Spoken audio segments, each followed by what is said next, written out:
Mga kapuso, yung mga mapapanood nyo pong susunod na mga eksena at mga video na pakikita namin, live pa nga yung iba, mararamdaman na talaga natin at alam na natin taon-taon na talagang mahal na araw na po. Isa po sa mga dinarayo ng mga mananampalataya pag ganitong Semana Santa ay ang prosesyon sa Baliwag sa Bulacan. Yung mga imahe kasi nasakay ng mga karosa doon kasi laki ng mga tao, life size. Mas malaki pa nga yata eh. At talaga naman pinagpaguran at talagang dinisenyuhan. Nasa Bulacan po ngayon, live, si Sandra Aguinaldo. Sandra.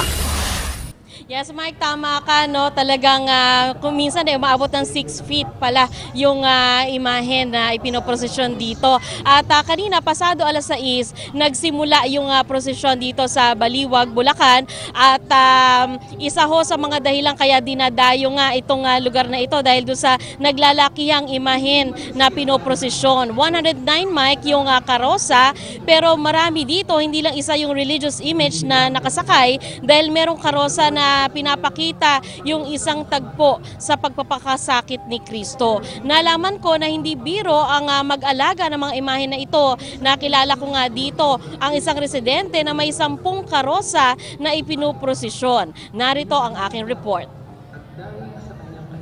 February 18, Ash Wednesday, nagsimulang ihanda ang 10 karosa na pag-aari ng pamilya ni Alan Tenco sa Baliwag, Bulacan.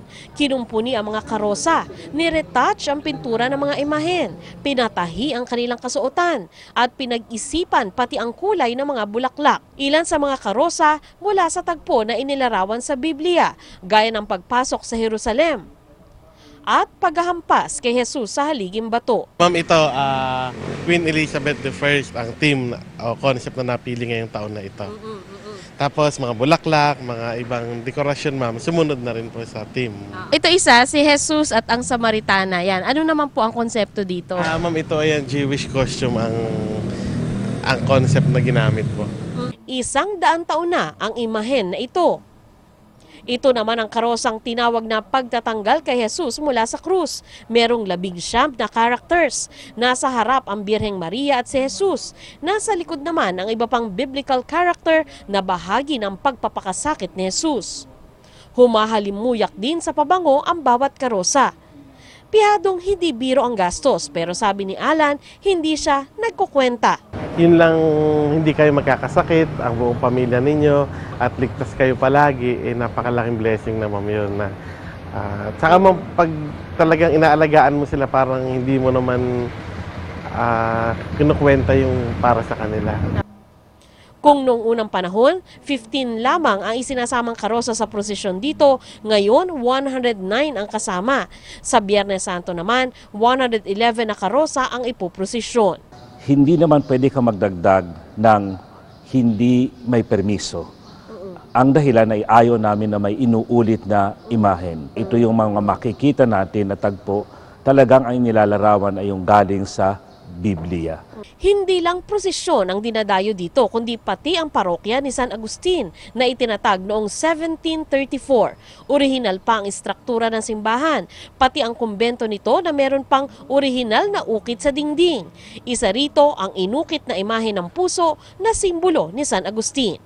Kinagagalak naman ni Monsignor Valera na marami pa ring Pinoy ang sumasama sa prosesyon bilang pakikiisa sa paghihirap ni Kristo. Sa mga nasa bakasyon na naman, may paalala si Monsignor Valera. Ito'y ipinaalala naman sa atin ng kapulungan ng Arsobispo Soc Villegas na sinasabi niya na take a vacation with the Lord. Kahit ikaw ay nasa kabakasyon, huwag mong kalimutan ng Panginoon. Kasi kahit saan lugar ka naman pumunta rito, meron namang simbahan. Kahit nga sa Boracay ay may simbahan, sa Puerto Galera ay may simbahan. Mike, pinagmamalaki ng mga residente ng Baliwag na ito daw prosesyon nila ang isa sa pinakamaganda at pinakamahaba sa buong bansa. Katunayan daw, inaasahan nila na bandang 12 midnight na nakakabalik ng ganap yung prosesyon dito sa simbahan. Mike? Dako, talagang mahal na araw na. Maraming salamat, Sandra Aguinaldo.